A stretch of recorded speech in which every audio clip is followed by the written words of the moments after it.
And it's 10 a.m. right here in Lagos, Nigeria. Great to have you. It's another trading day, and definitely it's been quite interesting, with the trades we've seen at the equities market throughout this week. It's mostly negative, but who knows, we might get a change for today going into tomorrow. But let's get to the top stories that are set to agenda now, starting with oil prices. We're seeing oil prices steady today after falling over the past 4 sessions as U.S. tariffs on Canadian crude supply they may be eased, but investors remain wary of remaining tariffs on Mexico and major producer plans to increase outputs. That's for April. We're seeing Brent crude, that's trading up 42 cents, 0.61% up at $69.72 a barrel. While we have the U.S. WTI, that's trading at $66. Not seen that level in a while. It's definitely lost the $70 level and might be, well, we're hoping $60 actually holds for this time. Brent plus 6.5% in the previous 4 sessions, dropping to its lowest level since 2021. That was yesterday in the market. We'll definitely be watching to see how it plays out and how investors react going on with this oil prices that we're seeing so far. To some company news now, we see First Bank of Nigeria, West Africa's leading financial powerhouse.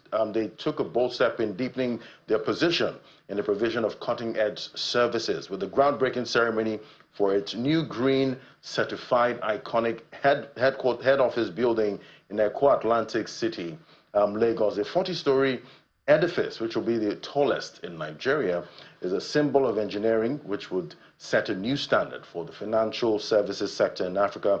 The chairman of First Holdco, Mr. Femi Otedola, in a speech, appreciates the support of First Bank's customers and stakeholders who work together and turn this vision into reality. Take a listen.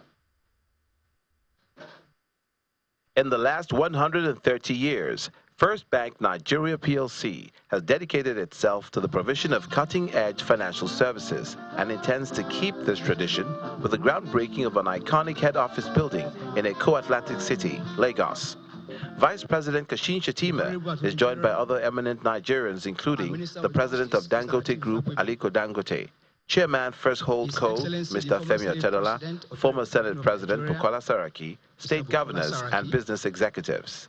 We are an institution with a proud heritage. Managing Director and Chief Executive Officer, First Bank Group, Mr. Olusegun Alebioshu, in his welcome address, says this groundbreaking places First Bank as a bank for the future. This new head office complex is not just about a modern architectural masterpiece.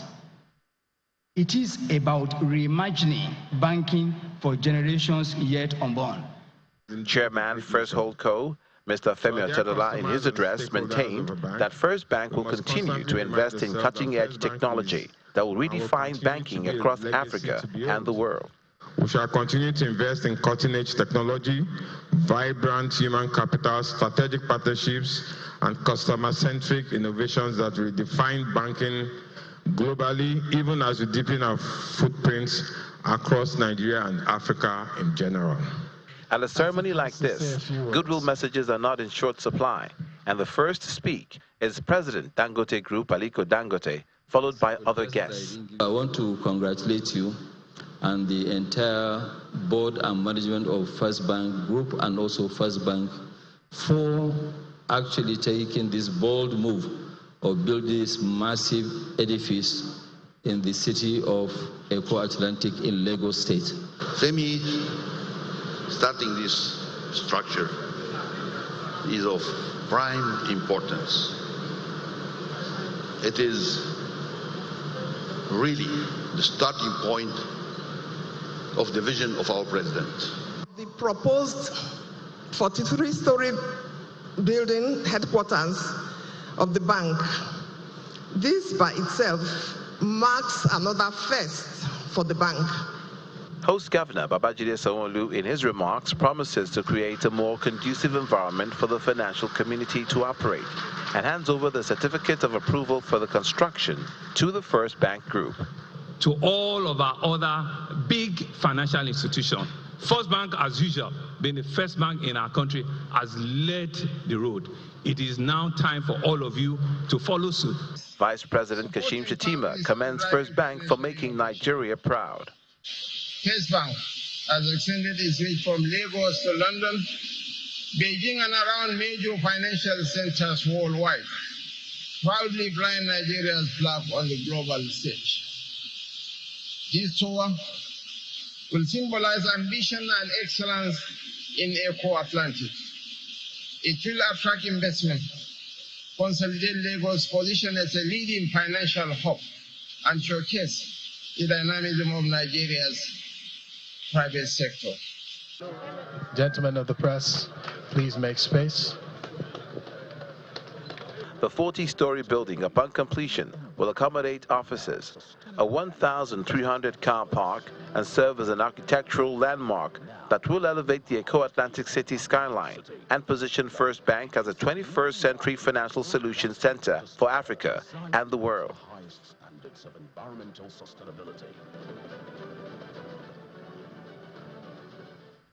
And as the world celebrates women this week, that's on Saturday, we celebrate women every year. And for the 2025 IWD, we see the Foremost Training Center, FITC. They're leading the charge, and FITC recently hosted stakeholders in Lagos with the theme Accelerating Action, Shaping the Future for Gender Equality. Take a listen. Financial Institutions Training Center, FITC, is celebrating women March 8, which is the set date for it, as the theme for 2025 focuses on accelerate action. For the center, the theme is pushing for women to go beyond words by adopting paths and strategies that will accelerate progress. This is a call to action, a declaration that we cannot no longer afford to move at the gradual pace in addressing gender disparities. We must actively push forward with intentionality, urgency, determination, and commitment to change the narratives. As you all are aware, different forums all over the world have created fantastic gender gap reports. And from time to time, they become a compass and a reference point for having good insights into the current position. She should be the first to carry the money because she will. Although the celebration is for women, participants draw attention to the need for a balanced conversation and empowerment always. So shaping the future for gender equality in Nigeria. Now, first, let me just say this. I'm one that I do believe that equality doesn't mean equality of capabilities, right? Equality of skill. Equality of making sure that no one is being left behind. That's what we're talking about here. I don't want people leaving the room talking about, yeah, I'm going to go kick my husband out. And the meeting would be incomplete without the voice of at least one man. Very crucial is the need for the female gender to also, be deliberate, be audacious in terms of, don't see in terms of seeing certain space reserved for the men. For example, you see engineering, they are telling you, this is the men's space. No women, just a few women thrive in this area. But that has to change. The International Women's Day, which is officially set for March 8, is already having themes customized to suit various groups around the world. And now to our first conversation. We're going to be looking at export activities in Nigeria's trading so far, and looking at some data for 2024. That's looking at export activity. We see Q1 exports were valued at 19.16 trillion naira, up 51%. In H1 2024, Nigeria exported 211 different products to 122 countries. Nigeria recorded a trade surplus in the third quarter of 2024. But before we get to that conversation, we'll take a quick break. All right, let's get back to the conversation now. And we also see the Raw Material Research and Development Council bill is gaining momentum in Nigeria's National Assembly, with stakeholders in the local manufacturing sector hailing it as a crucial step towards boosting domestic production. The proposed legislation mandates at least 30% local processing of raw materials before export, and we've seen the data in 2024 when it comes to top destination for exports and how much exports Nigeria traded in 2024. Well, to help us drive this conversation, we have Dr. Benedict Obiosa as the Executive Secretary, Manufacturers Association of Nigeria Export Promotion Group. Joining me right here at our NGX studio. It's great to have you. Good morning. Good morning, ladies. It's a pleasure being here this morning. Yeah, so definitely we've all been clamoring for Nigeria to, produce, export, and it's not easy, being an import-dependent country when you're having currency issues. We've all felt the pinch, of that so far, even when it comes to importing, raw materials and all of that. So looking at this bill before the National Assembly, it's 30% processing before you can export, raw material. How are you seeing this? Is this the game changer we've been waiting for?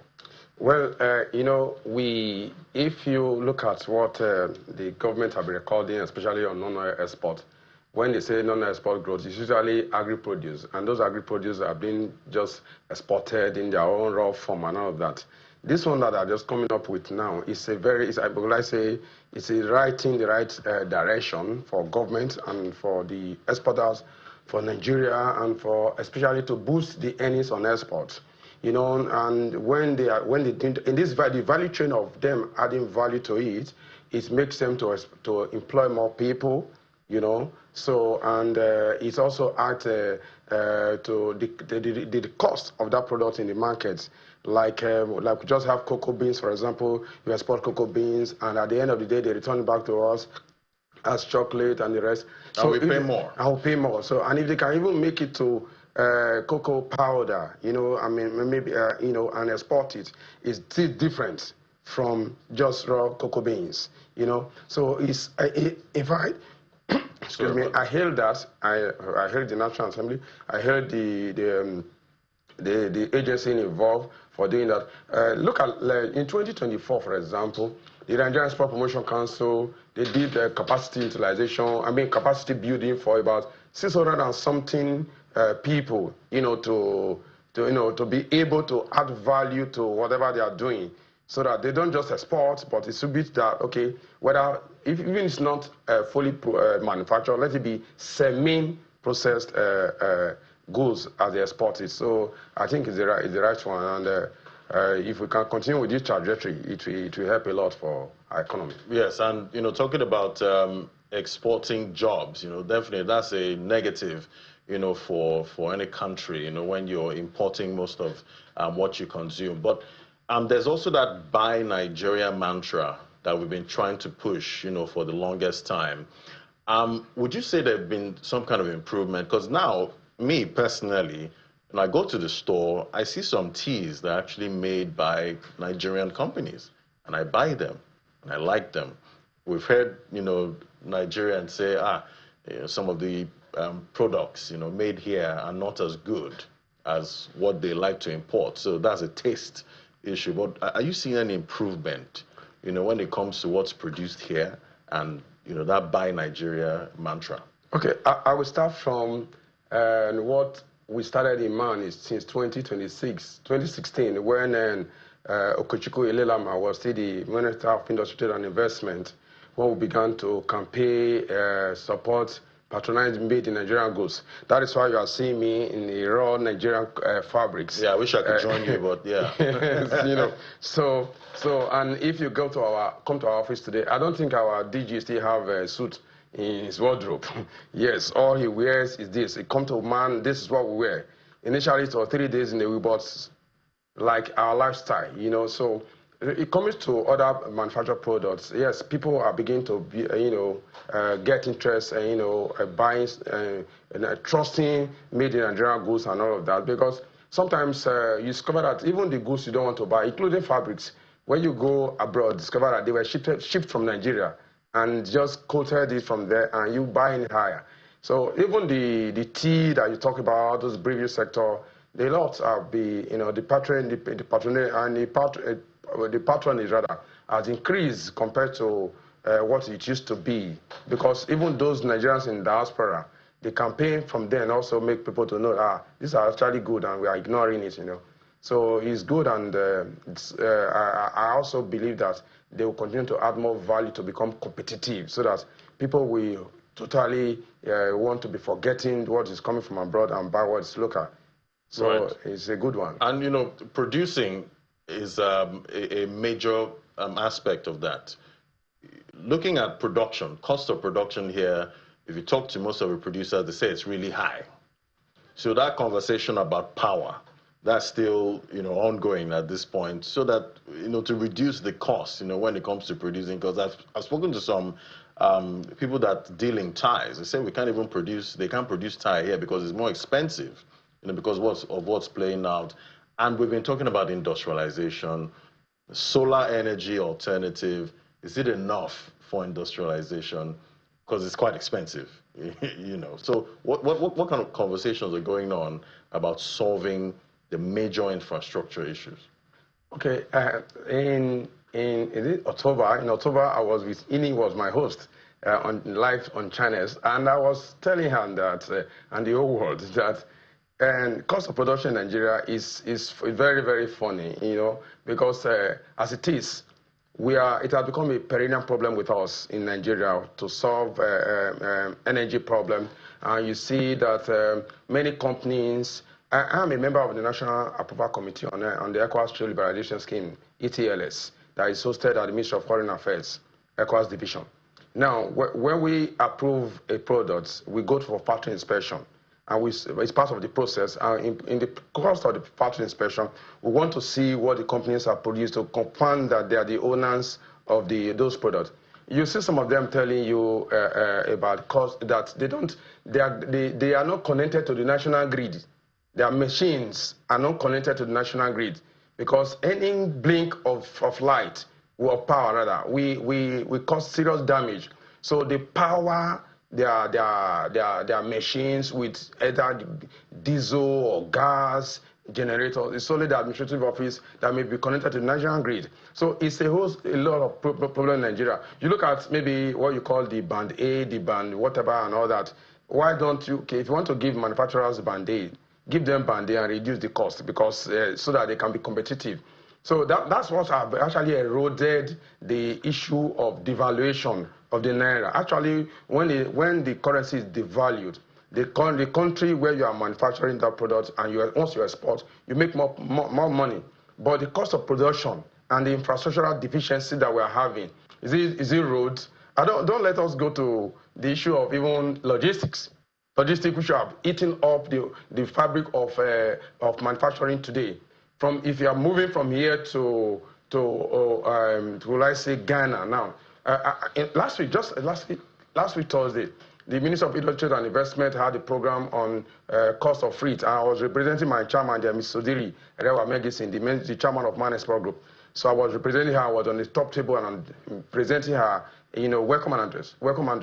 In the course of that program, I discovered that most of our members, they were even telling us that it is like this adage in Nigeria, that it is the near length of the tree that makes the monkey to be a smart animal. Meaning that if you export to Ghana, you'll be competitive. But if you export to further ECOWAS countries like Liberia, you won't be competitive. Why? Logistics would have eaten up what you have. So the infrastructure deficiency is still a major problem. Now it remains. I saw that for 2025 there is a projection that export should be $10 billion because they have the $5.4 billion for 2024. I said, what beautiful, but it's laughable. Why is it laughable?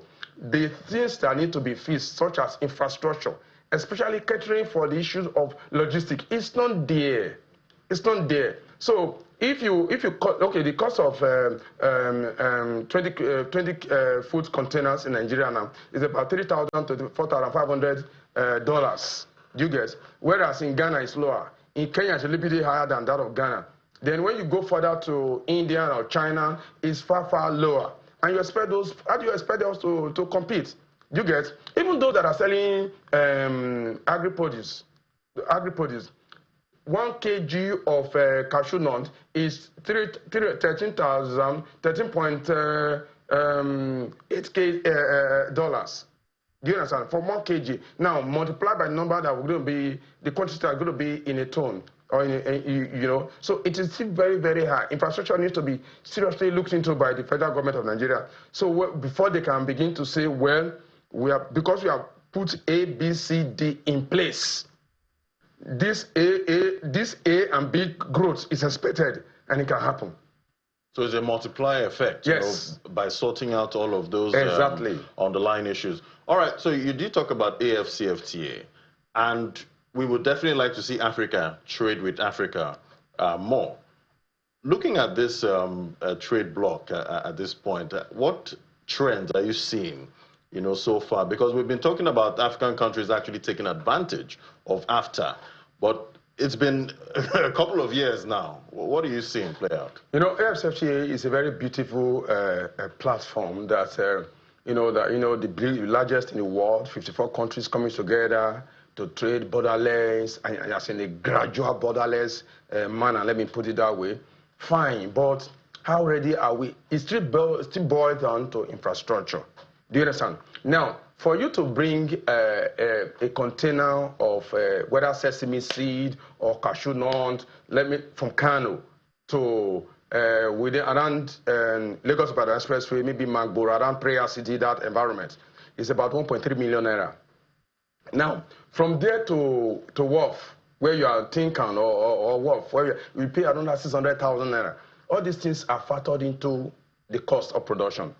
And at the end of the day, your export margin, your profit margin will be low. So for us to actually benefit on AFCFTA, infrastructure is very key. If you are bringing goods from Onitsha to Lagos, if you are bringing goods from Kano, from Adamawa to Lagos, there should be a rail system that government will have in place whereby they can come at night. And that brings me to this.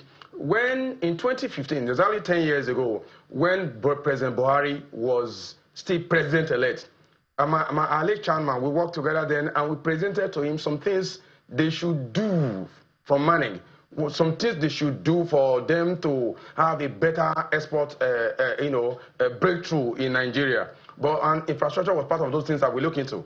We looked at our Papa gridlock and other things like that. We also consider suggestions to them developing other ports. You know, this congestion we are having, you want to export to Kenya or South Africa or Burundi or where you want to export to. And from a Papa, you are taking 3 weeks for you to get your stuff loaded into the ship and all that. You know, but if you develop, expand Calabar port very well, you expand Warri very well, and you go to normal parts, maybe even, there's even a port in Enugu that is not underdeveloped, you know, whether Enugu or Ebonyi, one of those two states. Do you understand? So if the federal government can expand it like what they did in Brazil, like the Santos port, they expanded it.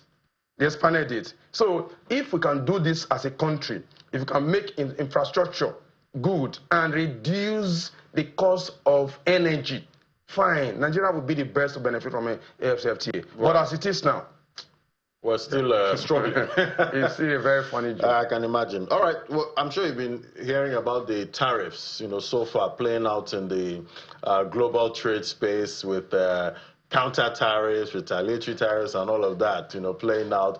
How are Nigerian producers and exporters looking at this? Is it a challenge, or are we finding some kind of opportunities with what's playing out with the top economies? Actually, tariff retaliations is like human quarreling. You know, let me put it that way. So as it is now, there is no way it will not send bad signals to the countries like Nigeria, especially if the country where they want to export to is where this tariff and bans are be placed. You know, so because the way those countries will be retaliating, it will cut across board. They may not do that to America alone that are exposing the tariff. Do you understand? So because I see our top export destinations in 2024: United States, France, Spain, Netherlands, and India. So we see the U.S. is #1 there. Yes. So it sends some signals, some very bad signals to manufacturers. So they want to wait a little bit and see whether the coast will be clearer, or whether maybe when other countries begin to retaliate, whether Donald Trump may want to have a second thought. And so before, the sale. So it's not going to be business as usual. Whenever there's retaliation, it doesn't make business to be as usual. Right. So are we, because at the end of the day, when President Trump slams tariffs on maybe agricultural produce coming from Canada, take for instance, with about 25%, but we hear farmers are crying, that's U.S. farmers are crying about those tariffs. So he might change that. But do you think we can find some kind of opportunity to, find a way into that market?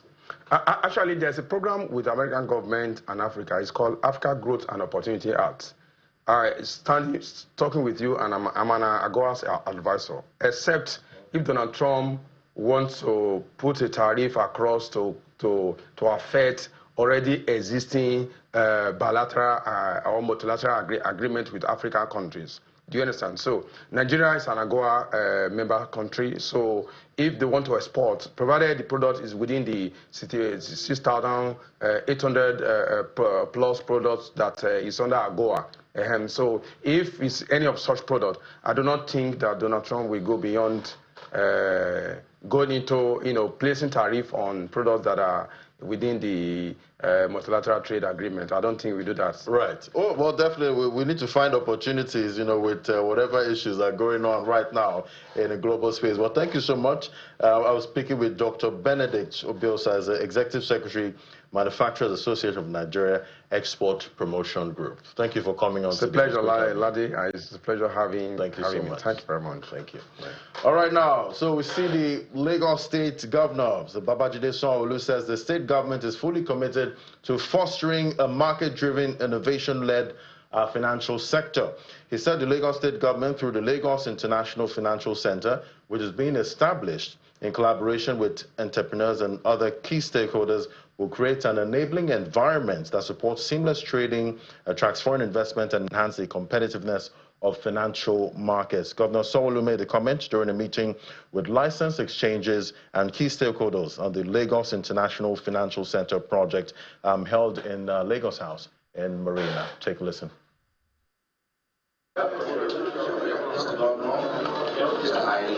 It's the first executive stakeholders meeting between the Lagos State Governor Babajide Sanwo-Olu and company CEOs, licensed exchanges on the Lagos International Financial Center project. The operators in the financial market take turns to explain how to strengthen the commodities exchange market. We need to have in our minds the need to integrate the capital markets with the real economy. If the government sees that as a key challenge to be solved, the exchanges have always had that as a challenge, this is probably an opportunity to come through together to address that. Then Mr. Ayodeji Balogun, the Group Chief Executive Officer of Apex Commodities and Futures Exchange, speaks on the increase in price of cocoa and trading of gas in Nigeria that creates part of free market system. In the last 3 years, cocoa prices have gone up 3 times. Second, energy. The West African gas pipeline is a huge advantage. Where else would you want to trade all of that gas, both in physical spot delivery and in derivatives, except for Lagos? International financial sector is being highlighted also with lessons for the domestic sector.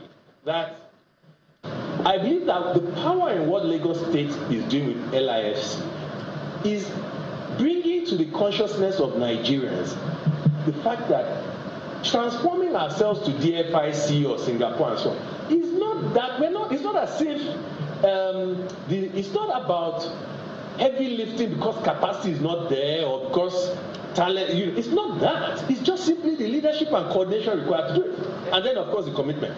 With all of this said, the governor reiterates the state's commitment to support the financial market in order to make Lagos an innovative leading financial sector. Well committed, we've been on this journey, and we believe is one of the legacies that we government can leave behind. The exchange institutions have been given 4 weeks to come up with strategies that will enhance market liquidity and advance financial literacy in Lagos.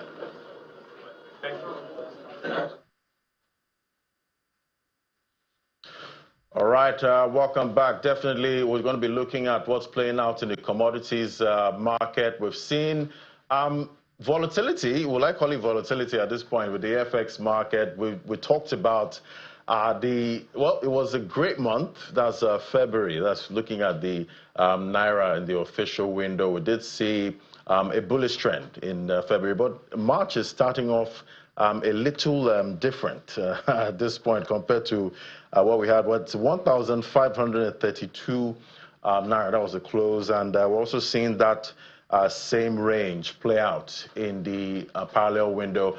Then we're seeing the oil market, Brent, that's hammered so far, losing that $70 level per barrel. We're also seeing WTI farther away, about $66.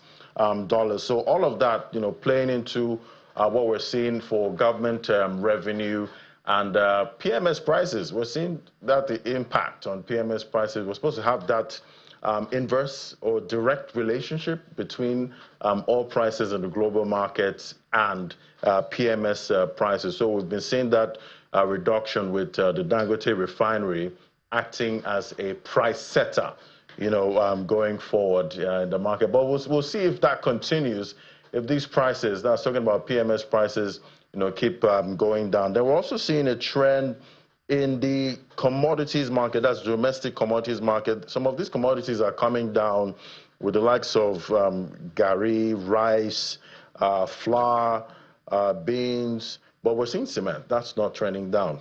Going by what we're seeing on FDC's slides there. Tomatoes, that's for the basket. We're seeing that's trending upward.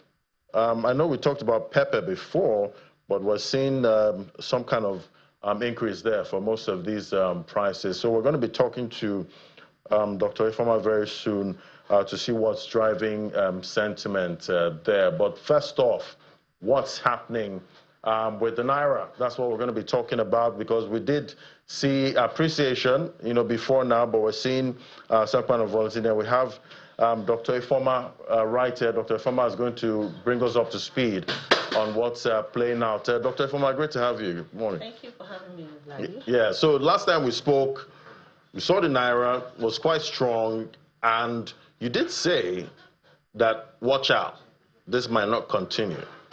Yeah. What are you seeing playing out so far? Okay, I think the market is efficient, very, very efficient. And I said the other time that we shouldn't rejoice so early. If we look at what happened last year, February, Naira traded at about 1,900, and there was an increase of interest rate by 400 basis points, which Naira responded to and came appreciated to about 1,200. So I think the same thing is playing out now, and we're seeing this depreciation because there is high demand in Naira because of people traveling for Hajj. Of course, the Muslims are fasting, a lot of them are traveling, so there's a pressure in the FX market, demand is high. That's why we are seeing this push up. Of course, I remember I did said that it's going to trade between 1550. Right, yes. So that is where we are seeing it going to. I think that's the fair value of the Naira. And coupled with the fact that our earnings are beginning to drop. If you look at global oil price, that declined so much. And even below our budgeted crude oil benchmark of $75 per barrel, we see that it's gone below 70%. So earnings are reducing. So our reserve, if care is not taken, is going to deplete further. So all of these things is having impact on the Naira. But we know that is going to be trading between. Max is going to correct itself.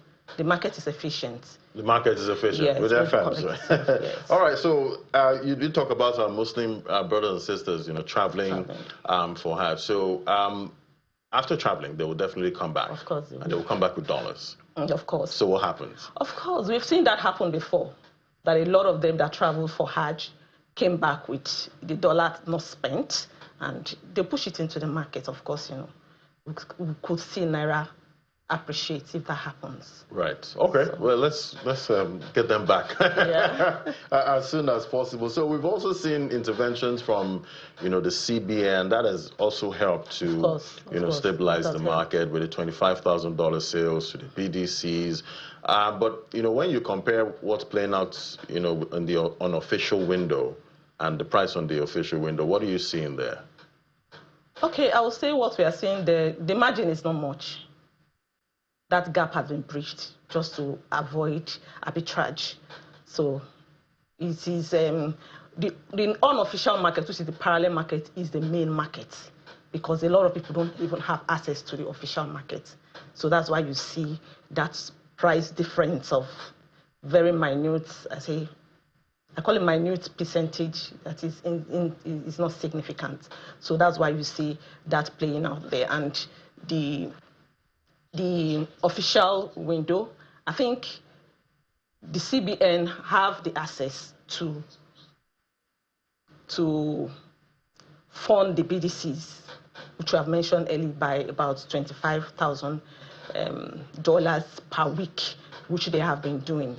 So the parallel market is basically what people are focusing on because that is the main market where you and I have access to. Because if you say you want to go to the official market to buy, you know the process, right? You know the protocols and all the rest. So we'd rather go to the official market. Right. All right. So on the slides, we're also seeing cocoa prices down about 3.12%. What's driving sentiment there? Okay, cocoa prices are dropping because supply is high. Of course, once there is excess supply in the market, you have what we call, it has like a bearish shift in the market because prices are definitely going to come down because there are excess supply. So that's what we are seeing. West Africa before now, we know there was drought, but now we are seeing rainfall, enough rainfall. So we have, which has impacted the yield of cocoa. So that's why we are seeing the prices of cocoa come down, and it's going to come down further because a lot of industry producing chocolates are beginning to look for alternative for cocoa. And what do we see is now $8,000 about $8,000 per ton. It used to, there was a time it peaked to up to $12,000 per ton. So now it has declined by about 30%. So that is also how our revenue is declining because these are sources of our revenue. External revenues are declining. So the best case scenario is this $8,000. The base case, the best was $12,000. The worst case scenario, you can see it trade between below $2,000 per ton. So what happens? So all of these filter into our earnings, right? And deficit for the government. Of course, government revenue is definitely going to decline. I did see recently that chocolate prices actually went up. So if chocolate prices are going up and we're seeing cocoa prices, coming down, at this point, so we should be eating from that market, the chocolate market, at this point. All right, so let's look at domestic commodities now. I did mention we're seeing some changes, when it comes to peppers and tomato. We talked about peppers last time. The prices were coming down. Well, pepper actually increased. But it's increasing now. Further increasing because of the Ramadan. That was fast. Yes, because once there is Ramadan, there are some specific commodities that respond to that. We have vegetables, you have the likes of course, pepper, tomatoes, they are all categorized as vegetables. All of those things, and you see a spike. So what we see in the commodity market is a mixed prices. Some prices are high, some prices, but what strikes me is the price of palm oil, which increased by about 26%. So this could be as a result of inventory build up, because palm oil is not just used for cooking alone. It's used by manufacturers. Looking at the PMI increased to about 53.7%, showing that there are a lot of manufacturing activities actually increase in the economy. So this could be the leading factor of that sharp increase in the price of palm oil. Right, I guess, you know, the women that use palm oil for cooking won't be so happy, you know, with that. That's what we see. All right, definitely. But, you know, going into next week, do you see this continuing? You mean the commodity prices? Yeah, the commodity prices. You see them still going up, or maybe in moderation? Commodity prices, it depends. Depends on the commodity you are looking at. Because if you look at imported commodities, like rice, you see them flat. I think because Naira is still hovering around a stability corridor, hovering between. So that's why we are seeing somewhat stability in that. But if the reverse is the case, because of what we are seeing happening in the global oil price and what we are seeing happening in cocoa prices, so all of this could also impact, we'll see what we call imported inflation affecting some of these commodities. Then commodities that are in season could come down. Then commodities that are triggered because of the Ramadan and all the rest will remain high. Right. And maybe we'll see people run to substitutes at this point. Thank you so much, Dr. Ifeoma Nwokolo, is a research manager, financial derivatives company. Thank you for coming on today. Thank you for having me, Ladi. All right, we'll take a break now. When we come back, we're heading straight to the global economy, and John McCoy will telling us what's playing out right there. That's to the moment. Just stay with us. I don't know what else you expect, Ladi. It's tariff. It's all about tariff. The world is about tariff. The market's about tariff. Commodities about tariff. Oh, even though I heard you discuss there about the fast, the Ramadan fast, that's also a factor. But that's for us. But when you look outside Nigeria, even in Africa, it's tariff. But we will not start with tariff this morning. We'll start from Mali, where the interim president, Assimi Goïta, has instructed the government to strengthen measures to avoid human and environmental tragedies. It told the Minister of Security and Civil Protection, General Daudu Ali. And this is after a couple of accidents in recent weeks, which has left dozens dead. The collapse on February 15 of an artisanal gold mine killed 43 people, mostly women. And in the gold-rich Case region on January 29, artisanal miners, including women and 3 children, were killed in southwest Mali after a tunnel in which they were digging for gold flooded. In response to the deaths, Mali Council of Ministers have decided at its weekly meeting to suspend the granting of artisanal mining permits to persons of foreign nationality. So no more licenses, mining licenses, to foreign nationals in Mali. From there, we move to Malaysia, where that country has kept its benchmark interest rate unchanged, citing robust domestic growth while cautioning of risks from the brewing global trade war. Bank Negara Malaysia left the overnight policy at 3% in its second meeting this year, as predicted by all 23 analysts. And then the last time the central bank adjusted rates was in May 2023 with a 25 basis point hike. As of January 2025, Malaysia's inflation rate was 1.7%, which is an 11-month low. And this is based on Consumer Price Index, which measures the cost of a basket of goods and services. We move all the way to Sweden now, where the core inflation defied forecast by accelerating for a second straight month, threatening the chances that the Riksbank will call an end to its easing campaign. A measure of annual price increases, excluding energy, rose to 3% last month, and that's the fastest pace in 9 months. This is according to Statistics Sweden. Last month, Sweden's central bank cut its key policy rate to 2.25% from 2.50%, as expected to boost sluggish economic growth, and said its forecast for interest rates held held, though it stood ready to act if the outlook for prices and activity changed.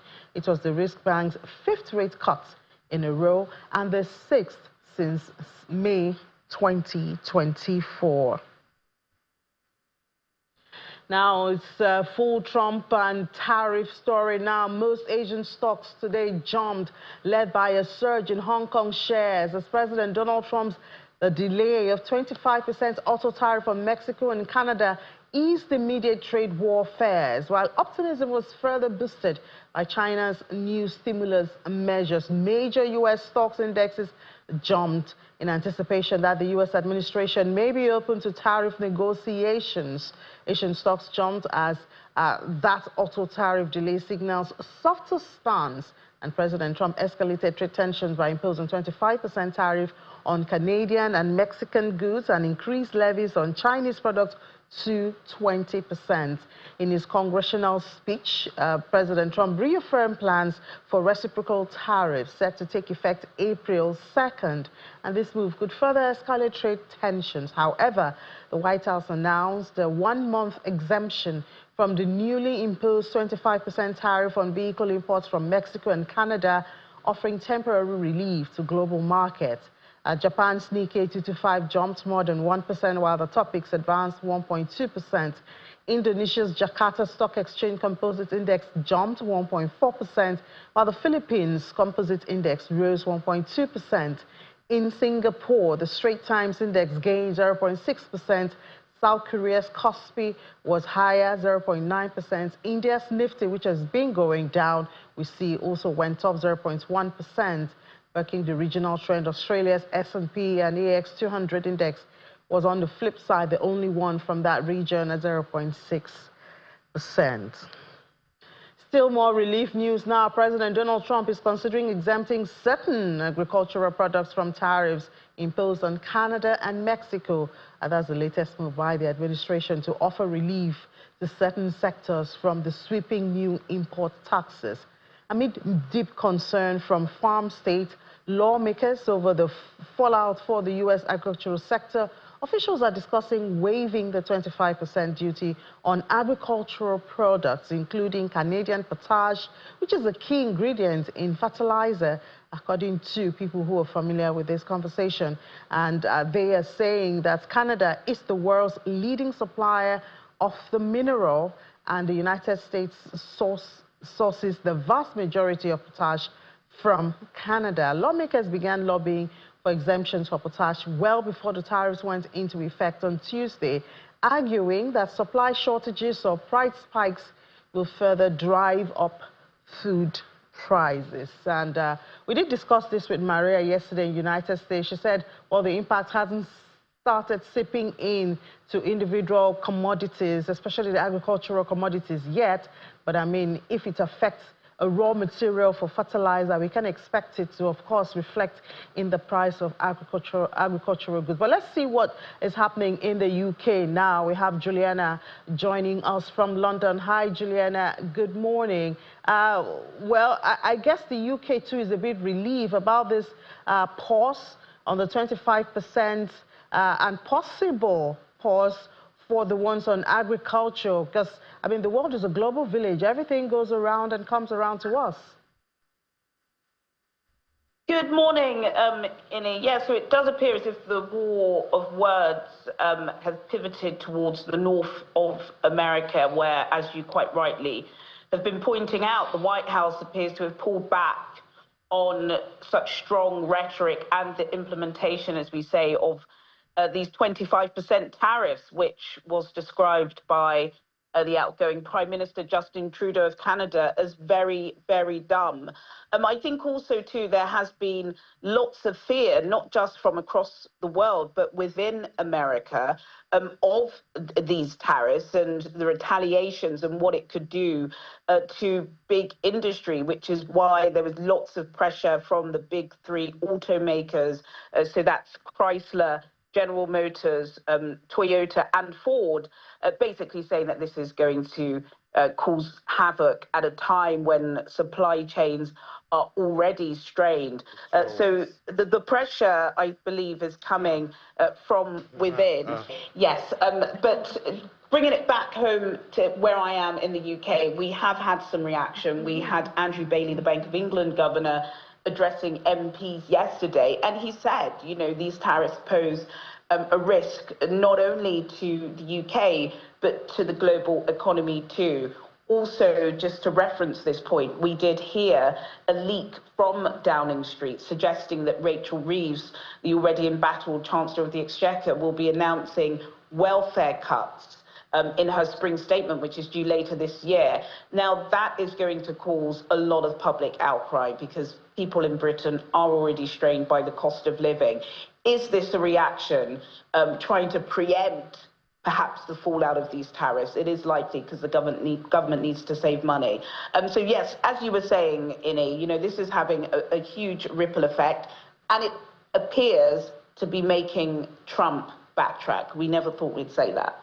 Yes, but I think I'm happy we're saying it because, I mean, it's a global issue. But on the other hand, there's the peace talks between Russia and Ukraine after that explosive interview at the Oval Office. We know that PM Keir Starmer has been making efforts to intervene. Any update on that? Yes, it has been interesting since we last spoke on Monday, just as the heat, shall we say, from the Oval Office scenes on Friday night had simmered down, and they'd simmered down in Downing Street because Sir Keir Starmer was able to gather European leaders and put Britain as the lead in trying to secure these peace talks with Ukraine. It has paid off fantastically. I think Sir Keir Starmer has shown that he is a leader in crisis. You know, he has never been more popular, more favourable, but also more statesmanlike. I think it's really important to note that yesterday, during Prime Minister's questions, when he was responding to Kemi Badenoch, he mentioned or kind of referred to a comment that was made by the US Vice President, J.D. Vance, where he said that, you know, Britain and French, well, he was alleging that British and French troops hadn't fought any successful battle in years. And, you know, this really rattled European leaders, including the British Army, who were deeply offended because they have served amongst US troops in Afghanistan and Iraq successfully. So the fact that that was referred to by Prime Minister Sir Keir Starmer does show that he is willing to stand up against this Trump administration by not offending them. But it's important that there is somebody to stand up to Trump, because we know that, you know, any powerful man wants to stand up against a powerful opposition. And it appears as if Sir Keir Starmer is that opposition. So hopefully this can lead to peace. So yes, he's getting glowing results in the British press today. Yeah, well, cousins, they are, US and UK, so let's not forget that, and hopefully, as you said, this will lead to peace. But thank you so much, Juliana, for giving us updates on those issues. Thanks, Annie. All right, now hand over back to the NGX studio. Ladi, I know you're still there. I want to believe you're still there. So it's still about Trump, but Thank you. Yeah, Innie, thank you for giving us what's playing out in most of those markets. All right, we'll definitely be tracking to see what's playing out there. I'm sure investors are watching the global scene at this point to make their investing decisions at this point. But we'll keep you up to date on what's playing out. We'll be back again at 1 p.m. and you get a chance to see what's playing out in most of those global markets that we track. Thank you so much for watching. I'm Ladi Williams from the NGX right here. It's bye for now. Fly better.